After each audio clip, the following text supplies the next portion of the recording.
Hi there. Today I'm going to share with you a few simple tips and tricks to help you do well at the card game called Go Fish.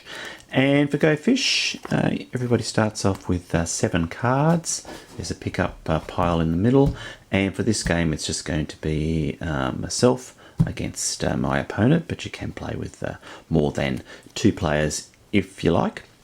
And the object of the game is collecting pairs, and you can see there that straight away I've got 2 3s, and the object is to obviously collect pairs, and then the player at the end of the game that has the most pairs wins.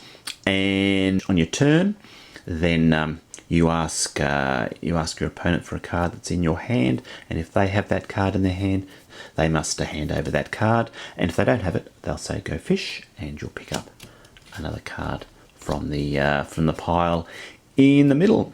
And the game ends. The game ends when one of the players has no more cards in their hand. So yeah, so it can finish quite early, and you don't necessarily need to get through the whole deck for the game to end. Okay, so the first thing to remember is to, as soon as you get a pair, is to take it out of your hand and put it on the table beside you. The next tip is to always remember the cards that your opponent's been asking for. And say, for instance, your opponent's been asking for a 10 and a king. Well, remember that, because that definitely means that he has or she has a 10 and a king in their hand.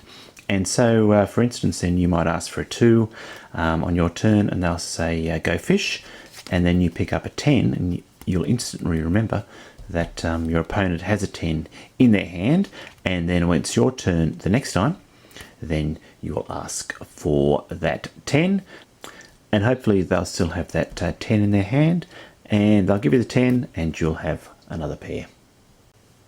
Okay, so I was able to get the 10 from my opponent on my last turn, and now it's my opponent's turn, and they might ask me, say, for a 3. And I say, no, I don't have a 3, go fish, and they pick up the top card from the deck, and they happen to match that card with another card in their hand. They put down the pair of 4s, and then automatically I know that on my next turn I'm not going to be asking for a 4, because they won't have a 4 in their hand, because they've just put the 2 4s out as a matched pair. So that sort of leads into the next tip then, is always be watching the pairs your opponent's putting down, and that gives you a good indication of the cards that you shouldn't ask for on the next couple of turns, because they won't have those cards left in their hand. And that leads on to the next tip, is what cards to ask your opponent for when it's your turn. Should you just ask for the 1 card all the time on each turn, or should you sort of work your way slowly through all the cards in your hand?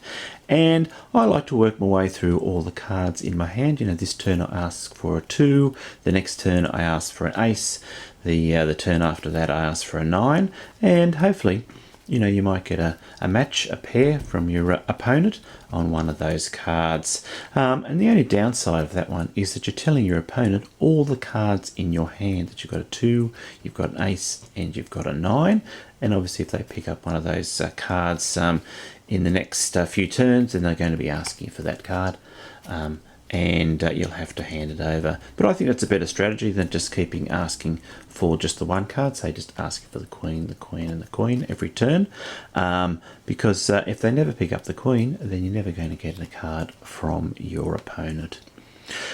Now the last tip I'm going to show you, it's a bit of a sneaky tip, and it's based on the likelihood that the cards in the deck weren't shuffled terribly well between the games of Go Fish that you've been playing, and there's still a lot of pairs that are together in this deck.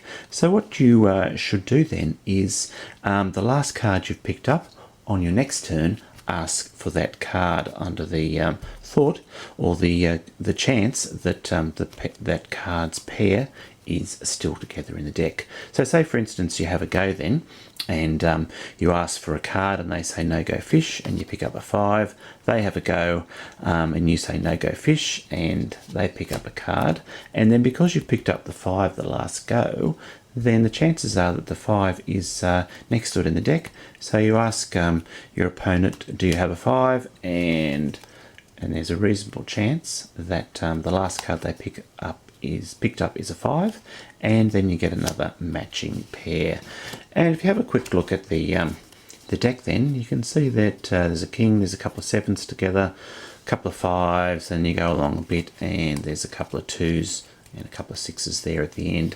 So yeah, so if you haven't shuffled the cards terribly well, then you're going to have a lot of pairs still together in the deck. So the last card you've picked up, ask that on your next turn, and there's a reasonable chance that your opponent has just picked it up, and you'll get another matching pair. Well, I hope you've enjoyed this video. I hope you found some good tips in it for the game of Go Fish. Thanks for watching, and goodbye for now.